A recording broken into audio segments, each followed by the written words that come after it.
Welcome to Stop the Ride, a sober curious podcast for anyone whose relationship with drugs or alcohol has felt a little bit like a roller coaster. I'm your host, Drew Valentino. Sobriety can mean a number of things, so each week I chat with a new guest about why they decided to distance themselves from the drugs and the alcohol. So whether you are in recovery or just looking to make a few positive adjustments to your life, you are right where you need to be. And on this episode, I chat with adult content creator Beau Butler about his journey with crystal meth. Let's get into it. Hi everyone, welcome to the podcast. My name is Drew Valentino, and today I'm here with the world-renowned adult film superstar, Mr. Beau Butler. Hi everybody. Thank you so much for being here. I'm really excited to have you and for you to share your story. Oh, thanks for having me. Yeah. You and I met through the wonderful world of OnlyFans and pornography, which is super fun. You actually have you played a big role in me breaking into the studio porn world. Yes. And throughout all of that, I feel like something you and I have always bonded over or shared, besides having like a really dark, fucked up sense of humor behind closed doors, is that we are both sober, which is great. Yes. And I also think about when we did go to Europe for 2 weeks and all the other things that we've done together, how impossible or difficult would have been if one or both of us were fucked up or high on drugs. Were you doing G when I met you? I was not sober when we met. I've been sober for 2.5 years. And we met, do we meet at the Content House? Yes. Yeah, I was not sober for that. And but I got sober after moving to Los Angeles 2.5 years ago. What about you? How long have you been sober and what was your drug of choice? I've been sober for 8 years. I took 8 years in February. Wow. Congrats. And my drug of choice, well, so all drugs are my choice. Yeah, sometimes it's not that simple. Yeah, all drugs are my choice. But the drug that made me get sober, because I only did it consistently for like 6 months, and within 6 months I was homeless, is Tina. Yeah. Lots of people. It's like a gay realization in your 30s that everyone's on Tina. Yes. Like it's just and a lot of people are shockingly functioning. Yeah. Like doctors, attorneys. Like these people are on Tina at work. It's also become a lot more normalized where people have no problem posting Tina pictures or in their profiles, whatever, whether we're talking about Grindr, Scruff, Sniffies, whatever, hookup app, or Instagram, like on people's stories, just like. You're seeing it on Instagram? What's that? You're seeing it on Instagram? Not pictures of it, but people just openly talking about it like it's not a big, like no different than if they're talking about getting high on weed. Really? You know? Yeah. I haven't seen that. Yeah. I've Send me that next time. I was going to say, I've seen some crazy things on people's Instagram. I'm like, girl, what are you? I just saw a guy post a dick pic on Instagram story, like accidentally, and he was clearly at a sex party, like a Tina-filled sex party. Like an upstanding member of society. That's so wild. And to be clear, in case anybody's not familiar, by Tina, we mean crystal meth. Yes. Right. It's just such a problem, just in general in the cities, but particularly in the gay community, unfortunately, especially with hookup culture, because it is such a sex charge drug. Yeah. What was like even before that, like your earliest exposures to drugs or alcohol? Funny enough, growing up, my family, they owned drug rehabs and sober living homes. Oh, okay. Yeah. From the time I was 3 on, my mom opened her first like sober living home just for women. At the time, there were like women obviously getting SA'd and stuff in conventional sober sexually assaulted. Oh, I didn't know. It's like I think it's like that's the TikTok safe way of saying it. Oh, that's like segs and Yahtzee. Yahtzee and segs, which drives me crazy. Yeah, so she did that, and then when I was like 13, she's like opened like real like treatment centers. So I grew up in like constant fear and both my parents were sober. They met in AA.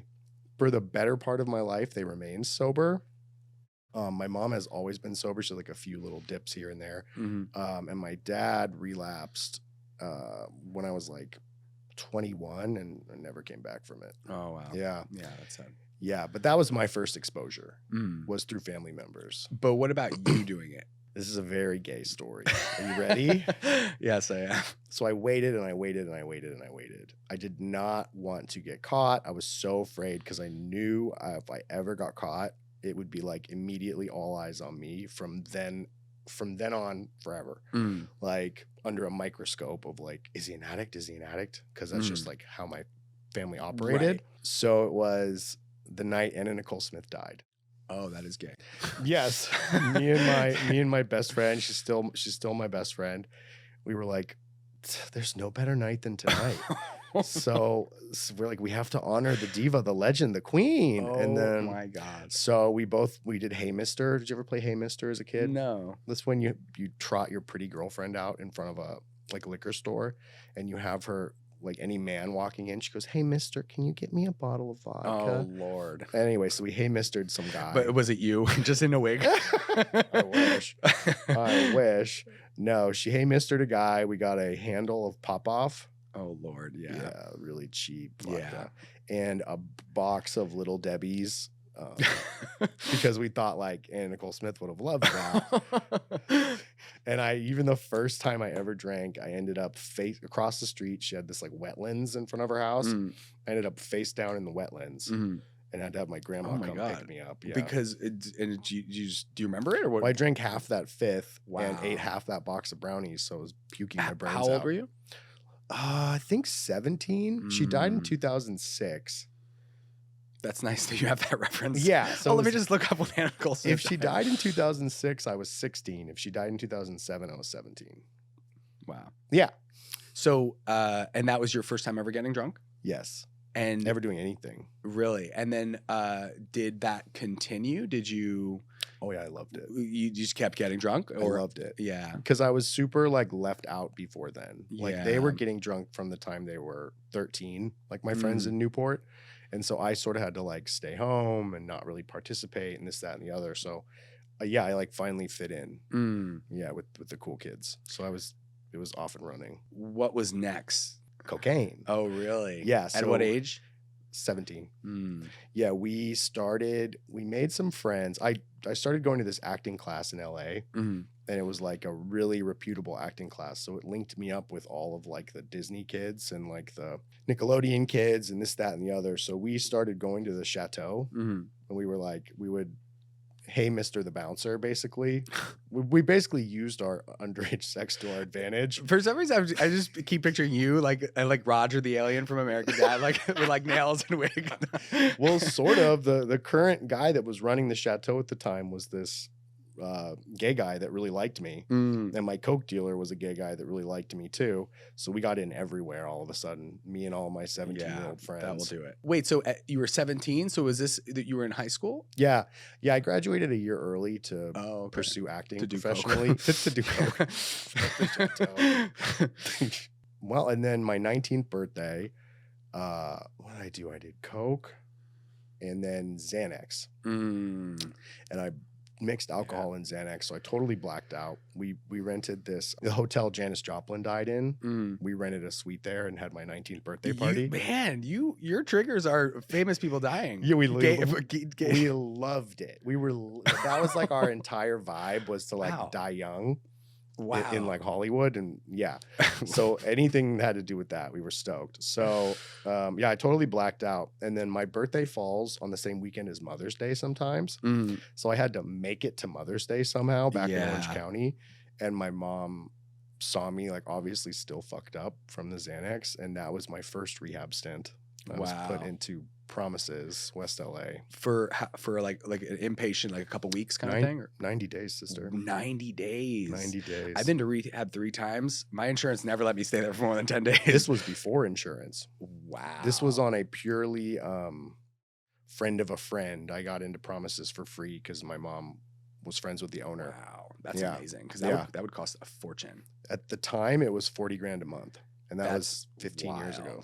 Wow. And so let me ask you, so how old were you when you went to rehab? First time, 19. And then while you were there, did you actually want to be sober, or were you just going through the motions to get everybody off your back? I did not want to be sober. I was so upset. So upset. I actually didn't talk to my mom or my dad for the whole first inpatient month. And then finally I did. So it was a month inpatient, then 2 months sober living with outpatient. So then once I was able to see my friends again, yeah. So then I tried to be sober for about a year after that.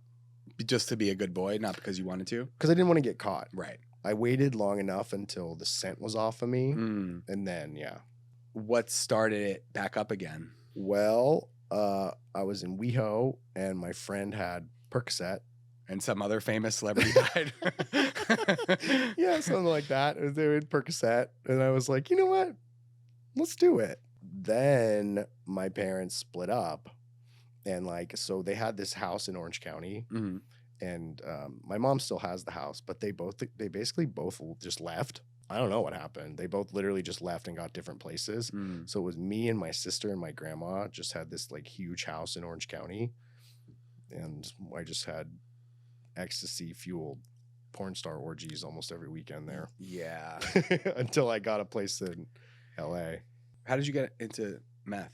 So meth happened once I was living on my own in LA for a while post breakup, like my first real love. One of our many breakups, but like the first one, I was on Adam for Adam, just to age myself. And I was so particular about avoiding methy profiles. When you're like a hot mess, you're able to gauge how hot of a mess you are based on what you haven't done yet. So because I had never done meth, like I'm not like that bad. Right. Yeah. So I would avoid it like the fucking plague until one night, this smoking hot, like 35-year-old guy came over. He literally pulled out a pipe and he was like, yeah, it makes sex really good. And I was like, give me some of that. And then there's that curiosity that's just like, I just want to know what it feels like. Yes. I'm not going to be addicted to it. Yeah. I had also been doing so much ecstasy by that point that I knew most of my ecstasy was cut with meth. So I was like, I'm already fucking doing it. Right. I'm already doing it. Why am I going to miss out on having a fun night with it? But it's totally different. Yeah. And it's fun. It's funny because we do as addicts these mental backflips and we don't realize it until sobriety, where we look back and we're like, what the fuck was I thinking? Yeah. Because people will do that with justifying Adderall because it's prescribed and then say, oh, well, meth we know is the same thing. I'm just going to smoke meth again, or I'm going to try it. Or Percocets, which is prescribed. And then they try heroin because they say, well, it's the same thing. I was 10 times more addicted to Adderall than I was meth. And you have that excuse behind it that this isn't some illegal, this isn't fucking crystal meth. Well, I was taking like 120 milligrams every 5 hours. But even, oh my God, that's no, insane. How are you here? For 2 or 3 days. That's crazy. But you have that excuse to do that, to say, well, it's prescribed. What could go wrong? See, and it's always the hot guys. That's the problem. These hot guys, me so good. And the problem is that it's the guys on meth that have abs. Yeah, so I know. These hot guys need to chill out and stop getting other people to try meth with them. He was really like rugged looking too. Like you would have liked him. He like was like a big daddy type with like bald. Yeah, he was hot. Yeah, that is hot. And I was 22. You were on meth from 22 until no. So the shame spiral was gnarly after I did that. So I would go 6 to 7, maybe like 6 to 9 months swearing it off forever. Then I would succumb. I would I can't take it anymore. Like I would go on social media or like Adam for Adam, and you can tell which accounts have it, and then I would hang out with that person knowing they have it, and then the cycle would continue again, like long periods of time without it. In the meantime, I was like drinking every day, and you know, I smoked a lot of weed too. Yeah. You know what's interesting? So obviously, you and I now could easily look at it, profile and pinpoint who's on meth. But how did you know how to do that before you were on meth? It was the same. It's same tells. As long as it's the cock ring. I was gonna say, give me like a good 5 things. It's the fluorescent lights. If I really didn't want to risk it, I would just exclusively message accounts that said like party. Yeah. You know, I feel like for me, I will not speak to somebody whose profile picture has a red or purple hue lighting. Yeah, of course. If they're up at 4 a.m. taking pictures with that red lighting with the cock ring on, that's like they're on hella drugs. They're on drugs, right? Yeah. And also and there's this quality to the photos that the picture itself is poor quality. And we have talked about this before, and you were the one that made me realize, like you said, you're like, yeah, duh, because they're taking it with an iPhone 6. Yeah. Because either they sold theirs for drugs, or this is some old photo, or they look so always bad an old now. photo. Yeah, it's an old photo. That's what it is. It's right. an old photo. The quality looks so bad because it was taken on iPhone 6 10 years ago. Yeah. Or even back in the day, you could tell it was taken on like a BlackBerry camera, which was just like the worst. Yeah, there's the bad quality of the photo. There is, I mean, the dead giveaway is if they're messaging you at 3 a.m. I mean, they're right off the bat. Yeah. My thing is, I have a whole list of things, and not any one or even two of those things necessarily means that you're on meth. But if it's a collection of these things, you start to be like, oh, okay, one of them is messaging at 3 a.m. One of them is that red or purple hue lighting. One of them is the bad quality of the photo. A cock ring. Some people just like cock rings, but some people do. Meth but with the neon light, right? But with the neon light, though, and the thing is, meth as a stimulant makes it harder for you to be and stay hard. So they grow dependent on the cock ring. And I say this all the time. There's nothing wrong with liking a cock ring, wanting the assistance of one, having one. But if that's in your profile picture, you know what I mean? Like, it's a statement. I mean, some people it's a kink, so that's a whole different thing. But for most people, if that's in your profile picture, that means that you probably don't have a photo without the cock ring. Right. It's dog whistle. Those are definitely the main ones. And again, neon, cock ring, bad quality, 4 a.m. And also just the way they message. Like if you don't respond right away and they send, I mean, well, some people are just like that. But again, one of these things, okay, whatever. But if it's 2 or 3 of these things, they're message you rapidly, nonstop. When are you going to come? When are you going to come? They want to get fucked because they're high on meth. So, but anyway, so you tried it at 22, and then you took breaks. Yes, I took a lot of breaks, and then I eventually quit smoking weed because that made me crazy too. And then I got in this relationship, and that was mostly a drinking relationship. It actually, like, because we were both drunk all the time, it turned super violent a lot. But this is like kind of a dark story. I don't even know if I should. Yeah. Tell it. So my first date with this individual was that I bought stuff off this guy, and I said I wanted Coke. But the minute it got there, I knew it wasn't Coke. But I told the guy I started dating it was Coke. So then we ended up doing meth all night and having sex. Yeah. And that was the beginning of our relationship. And then he was like mad at me, so we swore it off for X amount of time. And then, and then we ended up breaking up. And once we broke up, I was like, fuck it. So then that's when really it was like, and it didn't just start with meth. I was doing like copious amounts of Adderall every day. Copious amounts. Yeah. Like I said, like 4 30-milligram pills every 3 or 4 hours. That just gives me so much anxiety because I've also done that. And I just think about when it comes to an end. Yeah. Horrible. Well, then I would go to sleep. I would take 2 Xanax bars. God. Yeah. And during all this time, before the meth became every day, before the Adderall came into the picture every day, I was actually maintaining like 4.6 GPA in school, in college. Wow. Yeah, but I was this close to being done with college, and that's when meth came into the picture every day. And I vividly remember partying all night, having, party and play, the whole thing. Watching the clock go, okay, I have to be at school for this exam in a few hours that I'd been studying for with tutors and all sorts of stuff. Okay, I'll get ready for it in a bit. Anyway, it passed. Yeah. And I literally stood up this final exam that was 50% of my grade. Oh, no. And I just couldn't make it. And the tutors were calling me off the hook. My dad used to say the difference between a problem user and an addict is a problem user will change their behaviors to meet their goals, and an addict will change their goals to meet their behaviors. Right. So I totally was like, well, I'd rather do meth than finish school. So bye school. That's wild. Whereas like a normal person struggling with a drug would be like, okay, well, I guess I should chill out. I guess I should not do meth this week because I have this test. Right. We've all been there. And well, not everybody. Well, those of us on meth. We've all been we've there. We've all been on meth, girl. Was there any like really, really shitty moments where even if you weren't ready to get sober, that you look back on and were just like, that was crazy? Yeah. I mean, my last conversation with my dad was a fight. Oh, okay. And he died like 2 months later. Oh. Yeah. So when he died, that's when I became homeless because I was in school. So he was paying for my car, paying for my apartment, all this stuff. So slowly but surely, the car was repossessed off the street because nobody was making payments. And the apartment, the lease was up. I didn't have money to renew.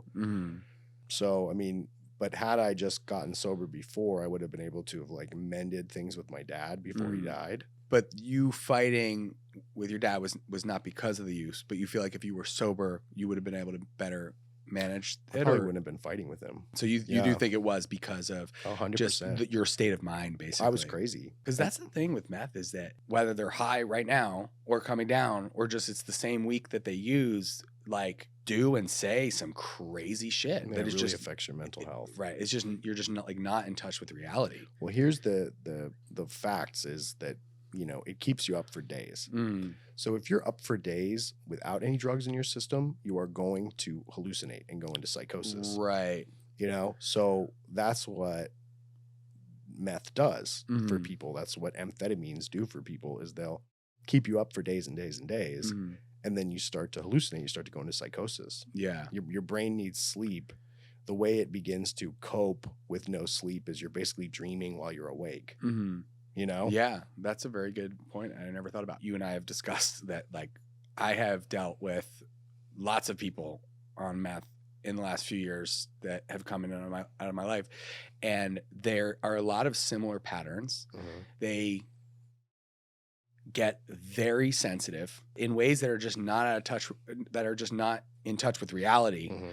They think people are out to get them. There's this paranoia. You feel like you're constantly, if you're friends with somebody, whatever, that you have to constantly talk them off a cliff because they think that you did something on purpose to hurt them, or, you know, it's just this common thing where that on its own, I have, like, talk about how we've gained experience to identify who's on meth from the profiles. We've also gained that experience of identifying just from these behaviors. There's people that I've met where their behavior was so consistent with that paranoia, thinks everybody's out to get them, and they're just upset about things that don't make sense, that that was the first thing to trigger where I'm like, I think this person might be on meth. And then sure enough, I find out that they were. Yeah. You know what I mean? That's just textbook psychosis. It's so sad. Yeah. It's so sad. Post-acute withdrawal symptoms for meth last up to 9 months. You know? For other drugs, it's like a lot shorter.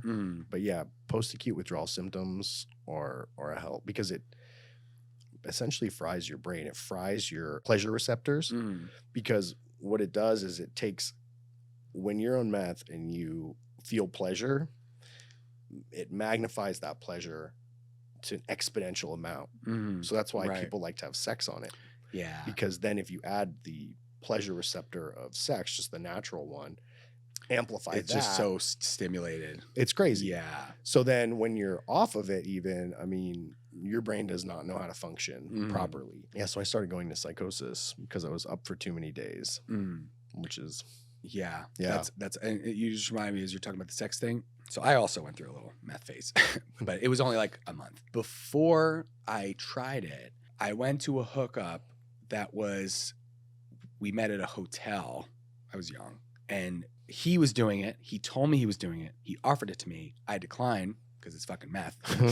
Although that obviously didn't work. That I didn't hold up that argument later in life. But while we're in the hotel to hook up, it's like 2 a.m. It's dark out. The hotel itself is in the middle of nowhere.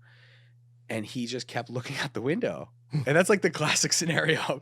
He just kept going to the window. And I didn't know. I was so young that I didn't know that was like, I didn't know anything about meth, really. What did you think he was doing? Oh, he told me he was doing meth. But no, at the window. At the window. Oh, yeah. Well, I just thought he was weird. I just thought he was weird and crazy. But I figured, yeah, sure, maybe it was because he's high.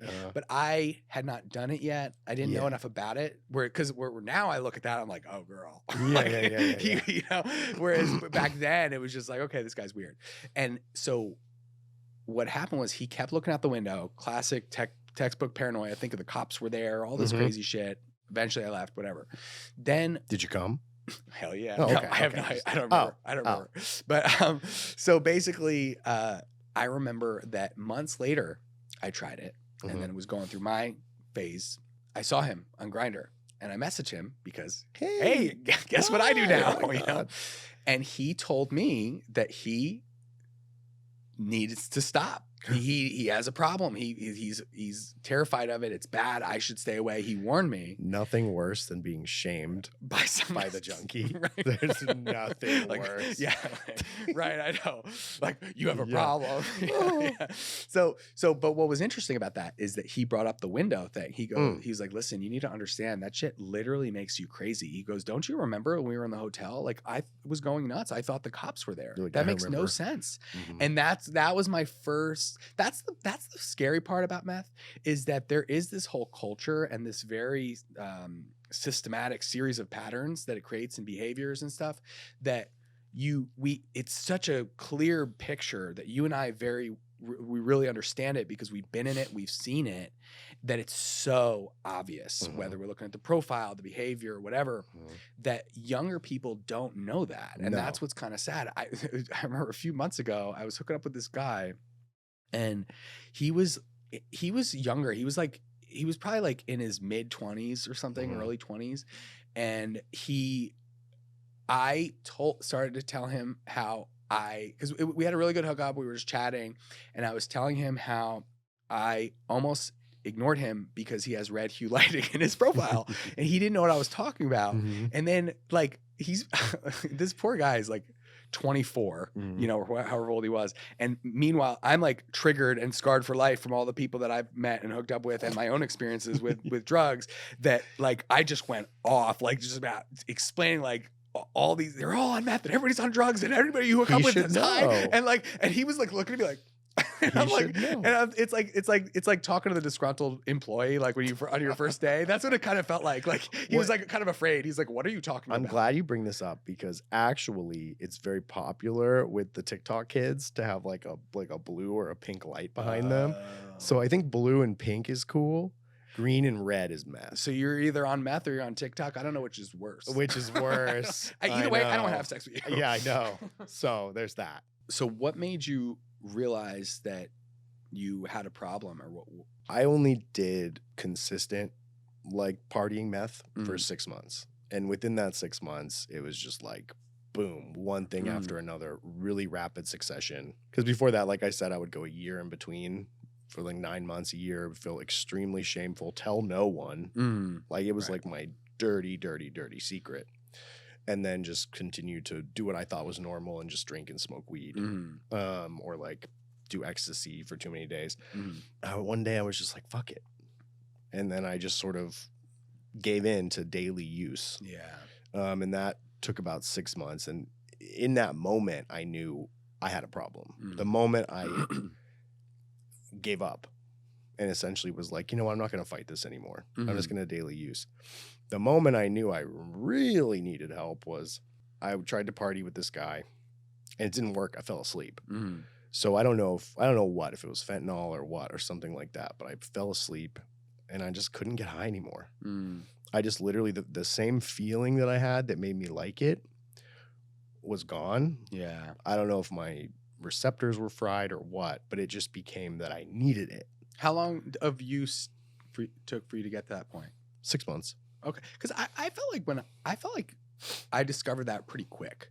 Like I felt like when I started using it daily, like 5 days in, I'm like, I'm not even getting high. I was pretty good at putting myself asleep for like 24 hours. Okay, rejuvenating, and then I was really good. Pretty good at, but like as if it was an intentional thing and you didn't just knock out for 24 No, I took 2 you had to take Xanax bars. Yeah, when I started to see shit, I was like, oh, it's time to go to bed. That's how you know it's time to go to bed. Time to go to bed. So I would take 2 Xanax bars and I would wake up anywhere from 18 to 24 hours later, ready to go again. Yeah, and then I wasn't getting high, just like couldn't believe what my life had become. Basically, I had gone to this grinder hookup when I had enough money in my account to Uber there. By the time the hookup was over, it was like 9 in the morning. I didn't have any money to Uber home. So I tried to walk home. I ended up walking in the wrong direction, added like 20, 30 minutes to my trip. My phone's dying. It's raining. Do you know what I mean? Yeah. And then I had never not had a car. I had never not had money. I finally had used my last 6% of battery to ask this random guy on Grindr if he would give me a ride home. And he did. Yeah. And then that was like, all right, I'm fucked. So I had like a choice of whether I was going to kill myself. I broke a glass pitcher and I had like the glass in my hand. Oh, yeah, it was like, so I was either going to kill myself or I was going to do the craziest thing imaginable to me at the time, was to admit to my mother I had a drug problem, because I knew that that was the kill switch. Yeah. So as long as you can't, it's hard to recover from that. Can never go back from yourself. that. You can never come back for that. I can never drink ever again because she'll be looking at me funny. I can never ever touch a drug or alcohol ever again if I say those words to my mom. Yeah. And I had to. Yeah. Yeah. How did she take that? She was just really relieved. I think it was the first time she had totally cut me off after my dad died. So did she know? Did she already kind of know, or no? Oh, she absolutely the drugs. Knew. So that's why you felt relieved, because she already knew. Yes. But it was you putting it out there. Yeah. Yes, but I would like gaslight her. Gotcha. You know, as you do, do, as you like to do. So, yeah, but then I was gaslighting myself too. But basically, yeah, that was like, all right, the jig is up, and she helped me get into treatment. And I went to detox for like 7-8 days, but I'd been to treatment so many times at that point. I was like, I know what to do. Yeah. So I knew that I just had to go to meetings. I had always hated meetings because it was like, felt like the stuff my parents would say to me when I was in trouble, because they were both sober. Right. But I had tried everything else. I had done like 3 months of mental health treatment, thinking, oh, I'm just crazy. You know, I'm not a drug addict. Then I did X, Y, and Z amount of like spiritual treatment, like the really high-end treatment centers, because my mom could get me in for free. So I had done all of these different experimental treatments, somatic therapy. I had a Jungian analyst for 2 years. I had done every type of therapy. I don't even know what those things are. They're deep. It's deep cuts, mental health journey. And I just got worse and worse and worse. The only thing I never tried with my whole back, with all of me, was AA. How long were you in rehab that time? A week. Just a week. Just enough to detox me off the Xanax. Yeah. Because that's the second most dangerous detox. People don't know that. Oh, really? I didn't know that. Yeah, bad seizures. Yeah. Also, G is up there. I think not enough people realize that GHB. Yeah. So then when you left rehab, you started going to meetings every day. Do you still go to meetings every day? No, I don't go every day. No, I've actually been a little bad about meetings lately. I go once a week, but if I'm traveling, I miss them. I have a sponsor, and I go. Yeah. I try to go once a week. I have a home group once a week. I feel like when you've been 8 years sober, you have a better idea of what you need, you know, and technically we're not supposed to think that way. Oh, really? Okay. So I am sober, but I did not do the 12 steps. Yeah. I've been to tons of meetings, but I never actually It's like a really common pitfall to think. I can see that. To think I've got it and then start distancing yourself. And then a lot of the times when somebody comes back after a relapse, that's the point of sharing is to help people. And so a lot of times people will share what got them to their relapse. And a lot of the time it's people with 7, 8, 10 years that just stop going to meetings. And then one friend offers them one thing and they have no like defense. Yeah.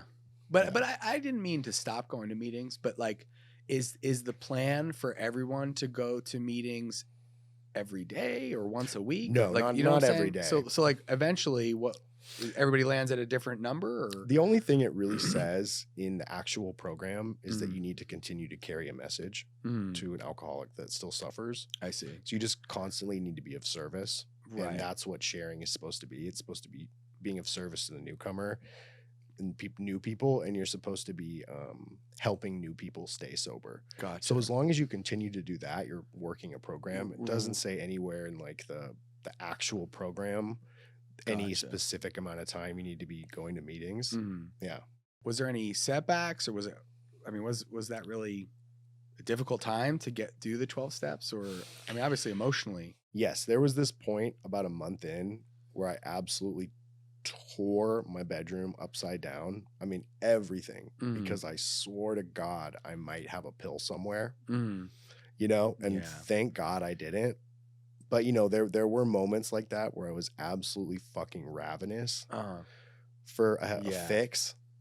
But then I just kept going to meetings. You just kept going to meetings. But for that first 90 days, it's suggested that you go to 90 meetings in 90 days. That makes sense. Yeah. I agree with that. Yeah.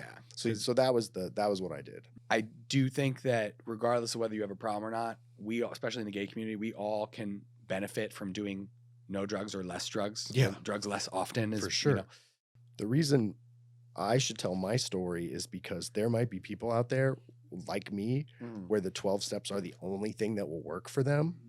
And there might be people out there where your story is the only thing that will work for them. Yeah. Do you know what I mean? Like Totally. So it's important that you tell your story in hopes that you can help someone, not to fit into a box. Right. Because, you know, my sober world consists of AA. But I've known a lot of people like yourself that have been able to stay off drugs without AA. Right. I wasn't able to do that. Yeah. You know? I mean, there's a whole variety of ways, and there's no one path to sobriety. How do you feel like that has changed your life, your mental health, you know, your career, any of that? So you know what's nuts is I was crazy before the drugs. I know. You know, No, like I was actually the type of person that like was so deeply insecure and so just uncomfortable in their own skin that I caused havoc everywhere I went before I did drugs. Yeah. Same as I did when I was on drugs.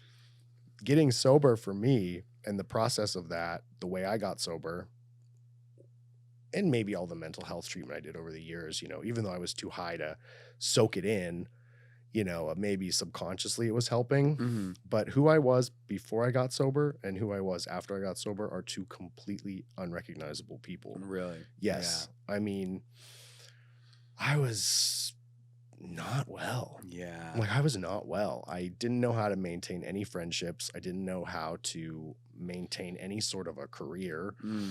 I changed my major 3 times. I was a really good student. I was able to get really good grades. You know why? Because you're an addict. So yeah. So if you wanted to get an A, you're gonna get that A. 100 million%. I did whatever it took. Right. Yeah, and that was what I wanted. That was sort of like the few things I had to cling on to for my self-esteem was that I could get good grades if I wanted to. Yeah. As addicts, we go through a lot, and it can be really difficult in the moment, at the time, now, you know. But the thing is, we spend such a huge portion of our lives thinking about our mental health, the way our brains work, and our happiness.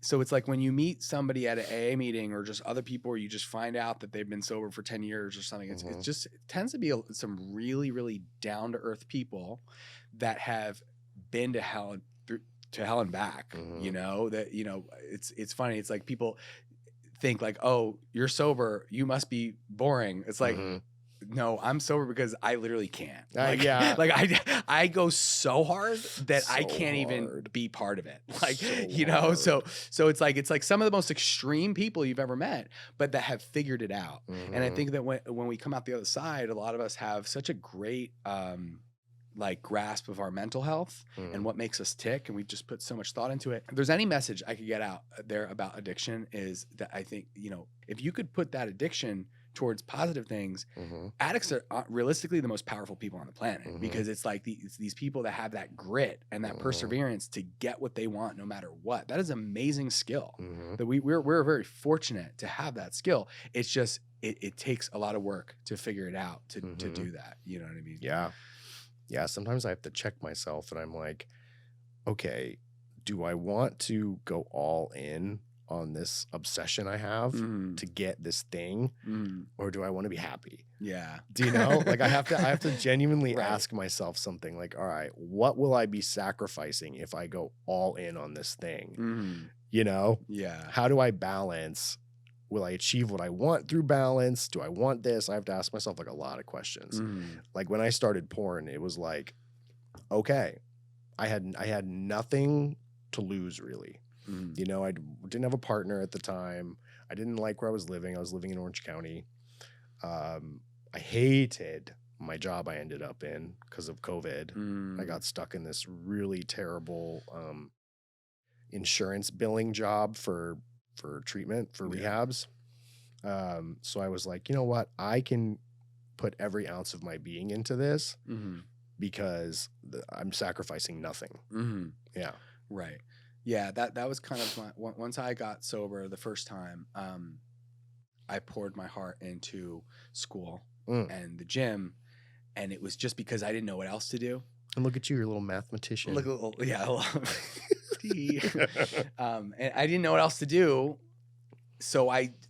But I'm an addict, so I had to fixate on something. So I fixated on school, I fixated on the gym, and I got into comedy for the first time in my 20s because I had nothing else to do. It was like, and then I was very, very driven in my 20s, and I realized it's like, because in AA meetings they say once an addict, always an addict, and that it's more about accepting that that's like really just who you are as a person, and that doesn't have to be a bad thing. Yeah, that's all the first step is. The first step is just like, because I mean, for me, and like I said, this is for a certain kind of person. Like AA works for a certain kind of person, not everybody. Yeah, but it is for that person that is like completely till thus far unable to be honest with themselves, and that's why that first step is so big. Because like I genuinely thought I was fine. Yeah, we all do. I genuinely thought I was fine, and I thought everybody else was just really hard on me and really fucking annoying, and jealous of me. Yeah, and like, you know. Yeah. So once and it's not so much as like I'm going to accept this today. It's literally that hopelessness from within like the center of your being where you're like, oh my God, it's true. Yeah. You know, that's the acceptance that they're talking about. Totally. Do you have any advice that you would give to someone in, let's say, the gay community or really whoever, but that is sober curious? I'd say it's really important to ask yourself, do I actually want to stop? Or am I just feeling like a little ashamed right now? Am I having a hangover? Am I coming down? Like, do I really want to stop? You know, that's important to know inside yourself first before you start dabbling, because for me it became this it actually kept me from actually getting sober, forcing myself to stop because I was so ashamed and this, that, and the other. If I had just let loose, I probably would have got sober hit rock bottom way a lot sooner. Yeah, a lot fucking sooner. Is to like, you know, if you're controlling the amount you use that much, you might want to look at that. Like if you have to think about it that hard, you might want to look at it. And then the next question is, do you even want to? Right. Because if you don't want to, don't bother. Yeah. That's such a good And always test your drugs. Yeah. Always test your drugs. Amazon. You can buy test strips on Amazon. Apparently you can buy meth pipes now. Yeah, apparently. Anyway, you can just get those at the vape store. Yeah, you get next to the poppers. Yeah. Many people have been in the situation where you're trying to help somebody, but they just don't want it. Yeah, they don't want it. And that's the thing. If somebody doesn't want it, it's really hard to convince them otherwise. I mean, you can show them how it's affecting their life or try, but that's really it. And that's it. And that's the thing is, so like for me, now mind you, I had a really crazy story when I got sober the first time, and then I was sober for a long time because of some bad experiences. And then I got sober again. And because of that the journey I've been on has put a lot of guilt in me around drug use. So that's a big part of it for sure. And you were raised Catholic, right? A little bit, barely. So guilty. Yeah, just guilt. So I remember when I got sober the second time, I got fucked up at San Diego Pride, and it was bad. I threw up. I felt horrible. It was bad, but there was this big guilt component. And I remember a week later explaining to Eddie Burke, that I was going, because he was on vacation. He was in Europe, and he comes back, and we got dinner. And all he knew is he was in Europe, comes back, and I'm sober. He's like, what happened? And we got dinner, and I explained to him, and I couldn't even get through the story because I just started crying. Like I was trying to explain to him I got fucked up, and I literally couldn't get through it because I was crying. And he said, like, this is not normal. And it was nice to hear him say that. It was kind of what I needed to hear, because his point was you should get sober because this is not normal. He was encouraging me. He was saying, like, most people get fucked up at a Pride weekend and feel guilty on Monday or feel like shit, they're still coming down by Wednesday, whatever. Most people are not going to burst into tears telling the story a week later, which means there's a lot more going on there. Absolutely. You know, and I was like, yeah, like I needed to, Absolutely. that's exactly. So it's like, for me, it's like, I can't be like everybody else. At the core of your being, you wanted it. Right. Exactly. Like you were broken down enough where you were like, I fucking want this. Yeah. And that's, yeah. Yeah. And then there's people that their life is in shambles, but they don't see it that way. Yeah, no, and they don't care. They're happy. They're functioning. It's They're working. fine. So it's For now. like, right, for now. With meth, you just got to pray you don't end up talking to yourself on a street corner before you're ready to get sober. Sort of like with like heroin and stuff. You have to pray you don't die. Yeah. But with meth, it's like you have to pray you have a mind left when you're ready to get sober. Yeah, that's so scary. Yeah. You know? That's the thing is I think that everybody has a rock bottom that is enough to make them realize like this is not okay and I need to stop before I die. Absolutely. The problem is that your rock bottom might be here, it might be here, it might be here. Totally. But if your rock bottom is here and this is what will kill you. Yeah, you know, totally. that's the problem is that some people's rock bottom is so low that they can't get to it without dying first. And that's the real shame. Yeah, absolutely. That's the real shame. That's why you got to test your drugs. Yeah, I know. Because they're even putting fentanyl in Coke now. In Coke? Yeah, so recently, this is a good PSA. Some friends of mine, I won't name them, but they name them. Tell us, girl. You know exactly who Spill they the tea. are. You know exactly who they are. So they bought this bag of Coke, and another friend of mine, who will not be named, had test strips. These motherfuckers tested this shit 5 times before they were willing to accept that all 5 of the tests were positive for fentanyl. Oh, they're like, there must be something wrong. And then it's the test strip. That's a drug addict. It must be the test. I went over and tested the water, and I was like, no, water says there's no fentanyl in the water. And they still wanted to do it. They still wanted to do it. And I had to like wrestle it out of their hands and demand that they not do it. That is so insane. Yeah, and this is like a Coke dealer that like a lot of people in West Hollywood use. So just test your stuff. Yeah. What I was gonna say is I'm so thankful that the fentanyl crisis wasn't what it is now when I was on drugs, because I would be dead. I would absolutely be dead. Yeah, for sure. If the fentanyl, like I wonder if I would have had the ability to assess how bad, because it's bad now. I wonder if I would have had the ability to assess and say I need to stop or I'm going to die. I don't think so. No. I don't think I would have cared. No. It's not that I wouldn't have cared. It just would have been that's not going to happen to me. You know. Thank you for sharing your story. I think it's really important to get that story out there. Is there anything that you want to plug, and where can the listeners find you? Oh, well, on Instagram, I'm Beau Butler Official.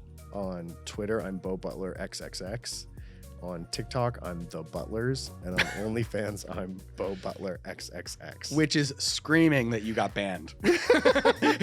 Right? No, I made it a couples account because people like couples more on TikTok. Yeah, it's a couples account with my husband. Yeah. Gotcha. Well, that's it for this episode of Stop the Ride.